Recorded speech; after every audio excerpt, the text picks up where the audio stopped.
ಈ ರೀಡಿಂಗ್ ನಿಮಗೆ ಅನ್ವಯಿಸಿದರೆ ಅಥವಾ ರೆಸೊನೇಟ್ ಆದರೆ ಮಾತ್ರ ತೊಗೊಳ್ಳಿ, ಇಲ್ಲಾಂದರೆ ಬಿಟ್ಬಿಡಿ. ಇದು ಒಂದು ಜನರಲ್ ರೀಡಿಂಗ್ ಆಗಿರುತ್ತೆ. ಸೊ ಫಸ್ಟ್ ಕಾರ್ಡ್ ನನಗೆ ಹ್ಯಾಂಗ್ ಮ್ಯಾನ್ ಬಂದಿದೆ. ಆಲ್ರೆಡಿ ನಿಮಗೆ ಗೊತ್ತು, ಹ್ಯಾಂಗ್ ಮ್ಯಾನ್ ಬಂದರೆ ಸ್ವಲ್ಪ ಡಿಲೇ ಇರುತ್ತೆ ಆ ಕೆಲಸದಲ್ಲಿ. ಏನೇ ಮಾಡ್ತಾ ಇರಲಿ ಸ್ವಲ್ಪ ನಿಧಾನ ಅಂತ ಅನಿಸ್ಬೋದು. ಕೆಲವ್ರಿಗೆ ನಾವು ಹ್ಯಾಂಗ್ ಮ್ಯಾನ್ ಅಂದರೆ ಮೂಗಿಗೆ ಹರ್ಟ್ ಆಗ್ಬೋದು, ಅಥವಾ ನಿಮಗೆ ನೆಗಡಿ ಆದರೂ ಅಂದ್ಕೊಳ್ಳಿ, ರನ್ನಿಂಗ್ ನೋಸ್ ಆದರೂ ಅಂದ್ಕೊಳ್ಳಿ, ಸಮಥಿಂಗ್ ಮೂಗಿಗೆ ಸಂಬಂಧಪಟ್ಟ ಸರ್ಜರಿ ಆಗ್ಬೋದು, ಮೂಗಲ್ಲೇನೋ ಟಿಶ್ಯೂ ಥರ ಬೆಳೆದಿರ್ಬೋದು, ಅಥವಾ ಏನೋ ಮನೇಲಿ ಅಡುಗೆ ಮಾಡ್ತಾಯಿದ್ರೆ ಏನೋ ಸ್ಟ್ರಾಂಗಾಗಿ ಸ್ಮೆಲ್ ಬರ್ತಾ ಇರ್ಬೋದು, ಏನಾದರೂ ಸೀದೋಗಿರ್ಬೋದು, ಆ ಥರ ಮೂಗಿಗೆ ಸಂಬಂಧಪಟ್ಟದ ವಿಷಯ ಕೂಡ ಆಗ್ಬೋದು. ಅಥವಾ ಬೀಚ್ ಇರೋ ಪ್ಲೇಸ್ಗೆ ವೆಕೇಷನ್ಸ್ಗೆ ಹೋಗ್ಬೇಕು, ಹಾಲಿಡೇಸ್ಗೆ ಹೋಗಬೇಕು, ಟೂರ್ ಹೋಗಬೇಕು ಅಂತ ಅನಿಸಿರ್ಬೋದು ನಿಮಗೆ. ಅಥವಾ ಹಳೇದು ಯಾವುದಾದ್ರೂ ಓಲ್ಡ್ ಫಿಕ್ಸ್ನ ನೀವು ನೋಡ್ತಾ ಇರ್ಬೋದು ಅಂತ ಕೂಡ ಚಾರ್ಟ್ ಮತ್ತು ಕಾರ್ಡ್ ಎರಡೂ ಹೇಳುತ್ತೆ. Second card king of wands ಬಂದಿದೆ. ಕಿಂಗ್ ಆಫ್ ವಾಂಡ್ಸ್ ಅಂದರೆ ನಾವು ಟ್ರಾನ್ಸ್ಮಿಟಿವ್ ಎನರ್ಜಿ ಇರುತ್ತೆ. So finally moving on better life. ಈಗೇನಿದೆ ಈ ಸಿಚುವೇಷನಿಂದ ಇವಾಗ ನಡೀತಾ ಇರೋದ್ರಿಂದ ಹೊರಗಡೆ ಬರ್ತಾ ಇದ್ದೀರಾ ಅಂತ ಕೂಡ ಹೇಳ್ಬೋದು. ಕಿಂಗ್ ಆಫ್ ವಾಂಡ್ಸ್ನ ನಾವು ಟ್ರಾವೆಲಿಂಗ್ ಪರ್ಸನ್ ಅಂತ ಹೇಳ್ತೀವಿ. ರೈಟ್ ನಾವು ಆಲ್ಸೋ ನೀವು ಕೆಲವರು ಟ್ರಾವೆಲ್ ಮಾಡ್ತಾ ಇರ್ಬೋದು ವರ್ಕ್ಗೋಸ್ಕರ, ಅಥವಾ ಯಾವುದಾದ್ರೂ ಫೆಸ್ಟಿವಲ್ಸ್ಗೋಸ್ಕರ ಮನೆಗೆ ಹೋಗ್ತಾ ಇರ್ಬೋದು, ಟ್ರಾವೆಲ್ ಪ್ಲ್ಯಾನ್ ಇರ್ಬೋದು ಅಂತ ಕೂಡ ಕಾರ್ಡ್ಸ್ ಹೇಳುತ್ತೆ. ಥರ್ಡ್ ಕಾರ್ಡ್ ನನಗೆ 7 ಆಫ್ ಸೋರ್ಡ್ಸ್ ಬಂದಿದೆ. 7 ಆಫ್ ಸೋರ್ಡ್ಸ್ ಏನು ಹೇಳುತ್ತೆ ಅಂದರೆ ಆಫರ್ಸ್ ಬರುತ್ತೆ ನಿಮಗೆ.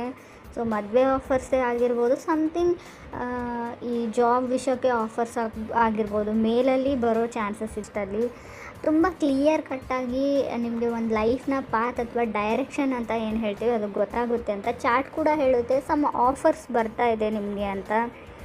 ಬಿಸ್ನೆಸ್ ವಿಷಯಕ್ಕಾಗಿರ್ಬೋದು, ನೀವು ವೆಂಚರ್ ವಿಷಯಕ್ಕಾಗಿರ್ಬೋದು, ಸಮಥಿಂಗ್ ನೀವು ಏನೇ ಮಾಡ್ತಿದ್ದೀನಿ, ಯಾರಾದರೂ ಏನೋ ಬರಬೇಕು ಮೆಸೇಜ್ ಅಥವಾ ಟೆಕ್ಸ್ಟು, ಯಾವುದೋ ಒಂದು ಬಿಸ್ನೆಸ್ ಓರಿಯೆಂಟೆಡ್, ವರ್ಕ್ ಓರಿಯೆಂಟೆಡ್, ಏನೋ ನೀವು ಮೇ ಬಿ ಎಜುಕೇಷ್ನಲಿ ನೋಡೋದಾದರೆ ಸ್ಟಡೀಸ್ ಬಗ್ಗೆ ಆಗಿರ್ಬೋದು, ಯಾವುದೋ ಒಂದು ಏನು ಹೇಳ್ತೀವಿ ಹಾಲ್ ಟಿಕೆಟು, ಯಾವುದೋ ಒಂದು ಎಕ್ಸಾಮ್ಸ್ಗೆ, so entrance ticket, some documents, ಆ ಥರ ಯಾವುದಾದ್ರೂ ನಿಮಗೆ ಬರುತ್ತೆ, ಅದನ್ನು ಡೌನ್ಲೋಡ್ ಮಾಡ್ತೀರಾ, ಪ್ರಿಂಟ್ ಮಾಡ್ತೀರಾ. ಸೊ ಅದನ್ನು ಕೂಡ ಇಲ್ಲಿ ಹೇಳುತ್ತೆ. ಫೋರ್ತ್ ಕಾರ್ಡ್ ಮೂನ್ ಕಾರ್ಡ್ ಬಂದಿದೆ. ಸೊ ತುಂಬ ಹುಷಾರಾಗಿರಿ. ಮೂನ್ ಕಾರ್ಡ್ ಬಂದರೆ ಆಲ್ರೆಡಿ ನೀವು ನಿಮ್ಮ ಮನೇನ ಅಥವಾ ನಿಮ್ಮ ತಾಯಿ ನಿಮ್ಮನ್ನು ಮಿಸ್ ಮಾಡ್ಕೊಳ್ತಾ ಇದ್ದಾರೆ, ಅಥವಾ ನಿಮ್ಮ ತಾಯಿ ಜೊತೆ ಮಾತಾಡಿ ಅಂತ ಹೇಳ್ತೀವಿ ಮೂನ್ ಕಾರ್ಡ್ ಬಂದರೆ. ಕೆಲವ್ರಿಗೆ ನಾನು ಆಫರ್ ಫ್ರಮ್ ಬಾಸ್ ಅಂತ ಹೇಳ್ಬೋದು, ಮೇ ಬಿ ಬಿಸ್ನೆಸ್ ನೀವು, ಸೊ ಸಮಥಿಂಗ್ ನಿಮ್ಮ ಬಾಸ್ ಪರ್ಸನ್, ನಿಮ್ಮ ಮೇಲಧಿಕಾರಿಗಳಿಂದ ಆಫರ್ಸ್ ಬರ್ಬೋದು. ಬಟ್ ಮೂನ್ ಕಾರ್ಡ್ ಇರೋದ್ರಿಂದ ನೀವು ಯಾರನ್ನು ನಂಬಿದ್ದೀರಾ ಆ ವ್ಯಕ್ತಿ ಹತ್ರ ತುಂಬ ಗುಟ್ಟಿದೆ, ಸೀಕ್ರೆಟ್ಸ್ ಇದೆ ಅಂತ ಕೂಡ ಕಾರ್ಡ್ ಹೇಳುತ್ತೆ. ಬಿ ವೆರಿ ಕೇರ್ಫುಲ್ ಅಂತ ಕೂಡ ನಾನು ಹೇಳ್ತೀನಿ. ಫಿಫ್ತ್ ಕಾರ್ಡ್ ನನಗೆ ಲವರ್ಸ್ ಕಾರ್ಡ್ ಬಂದಿದ್ರೆ ಹೊಸ ಪರ್ಸನ್ ಜೊತೆ ಕನೆಕ್ಟ್ ಆಗೋ ಚಾನ್ಸಸ್ ಇದೆ. ಕೆಲವ್ರಿಗೆ ಮೇ ಬಿ ಮದುವೆ ಆಫರ್ಸ್ ಇರ್ಬೋದು, ಲವ್ ಆಫರ್ಸ್ ಇರ್ಬೋದು, ಅಥವಾ ಫೀಲಿಂಗ್ಸ್ ಇನ್ಕ್ರೀಸ್ ಆಗ್ಬೋದು ಅಂತ ಹೇಳ್ಬೋದು. ನ್ಯೂ ರಿಲೇಷನ್ಶಿಪ್ ಅಂತ ಹೇಳುತ್ತೆ. ಪ್ರಾಬಬ್ಲಿ ಲವರ್ಸ್ ಕಾರ್ಡ್ ಜೊತೆಗೆ ನಂಗೆ ಡೆವಿಲ್ ಕಾರ್ಡ್ ಬಂದಿದೆ. ಒಂದು ಇಂಟಿಮೇಟ್ ಕನೆಕ್ಷನ್ ಬೆಳೀಬೋದು ನಿಮಗೆ, ಫಿಸಿಕಲಿ ಪರ್ಫೆಕ್ಟ್ ಕನೆಕ್ಷನ್ ಅಂತ ಹೇಳ್ಬೋದು.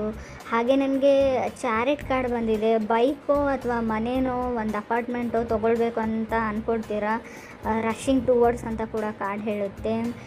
ಕೆಲವ್ರಿಗೆ ನೀವು ಒಂದು ಹೊಸ ಜಾಗಕ್ಕೆ ಹೋಗ್ತೀರಾ ಅಥವಾ ಹೊಸ ವ್ಯಕ್ತಿಗಳನ್ನ ಮೀಟ್ ಮಾಡ್ತೀರಾ, ಅಲ್ಲಿಂದ ನಿಮ್ಮ ಲೈಫ್ ಸ್ಟೋರಿ ಚೇಂಜ್ ಆಗುತ್ತೆ. ಸಮಥಿಂಗ್ ಹೊಸ ಪ್ಲೇಸು ಅಥವಾ ಹೊಸ ಪರ್ಸನ್ನ ನೀವು ಮೀಟ್ ಆಗ್ತೀರಾ ಅಂತ ಹೇಳ್ಬೋದು. ಅಥವಾ ಇಷ್ಟು ದಿನ ನಿಮ್ಮ colleges, office, work from home, ಮನೆಯಲ್ಲೇ ನೀವು ಆನ್ಲೈನ್ ಕ್ಲಾಸಸ್ ಇದ್ದರೆ ಮತ್ತೆ ರೀಜಾಯ್ನ್ ಆಗ್ತಾ ಇದ್ದೀರಾ, ಮತ್ತು ಹಳೆ ವ್ಯಕ್ತಿಗಳನ್ನೇ ಮೀಟಾಗಿ ಅಥವಾ ಹೊಸ ವ್ಯಕ್ತಿನೇ ಮೀಟಾಗಿ ಒಂದು ಲೈಫ್ ಪಾತ್ ಚೇಂಜ್ ಆಗುತ್ತೆ ಅಂತ ಕೂಡ ಕಾರ್ಡ್ಸ್ ಹೇಳ್ತಾ ಇದೆ. ಡಿಲೇಡ್ ಇನ್ ಕಾಯಿನ್ಸ್ ಅಂತ ಹೇಳುತ್ತೆ. ಹಣಕಾಸಿನ ವಿಚಾರಕ್ಕೆ ಸಂಬಂಧಪಟ್ಟದ್ದು ಏನೇ ಆಗಿದ್ದರೂ ಕೂಡ ಹ್ಯಾಂಗ್ ಮ್ಯಾನ್ ಬಂದಿರೋದ್ರಿಂದ ಸಮಥಿಂಗ್ ಸ್ವಲ್ಪ ನಿಧಾನ ಆಗ್ಬೋದು ಅಂತ ಕಾರ್ಡ್ ಹೇಳುತ್ತೆ. ಬಟ್ ಕೆಲವ್ರಿಗೆ ನಾನು ಏನು ಹೇಳಿದ್ದೀನಿ, ಫೀಲ್ ಫ್ರೀ. ನಿಮ್ಗೆ ಏನು ಅನಿಸಿದ್ರು ನಿಮ್ಮ ಫೀಲಿಂಗ್ಸ್ನ ಶೇರ್ ಮಾಡ್ಕೊಳ್ಳಿ, ಯಾರ ಮೇಲೆ ಅದ್ರ ಫೀಲಿಂಗ್ಸ್ ಇದ್ದರೂ ಕೂಡ. ಸೊ ಸ್ವಲ್ಪ ಧೈರ್ಯ ಮಾಡಿ ಹೇಳ್ಕೊಂಡು ಬಿಡಿ ಅಂತ ಹೇಳ್ತೀವಿ. ಮಿಸ್ ಆಪರ್ಚುನಿಟಿ ಆಗ್ಬೋದು, ಬಂದಿರೋ ಅವಕಾಶಗಳನ್ನ ಯೂಸ್ ಮಾಡದೇ ಇದ್ದರೆ ಖಂಡಿತವಾಗ್ಲೂ ಮಿಸ್ ಆಪರ್ಚುನಿಟಿ ಆಗುತ್ತೆ ಅಂತ ಕೂಡ ಹ್ಯಾಂಗ್ ಮ್ಯಾನ್ ಹೇಳುತ್ತೆ.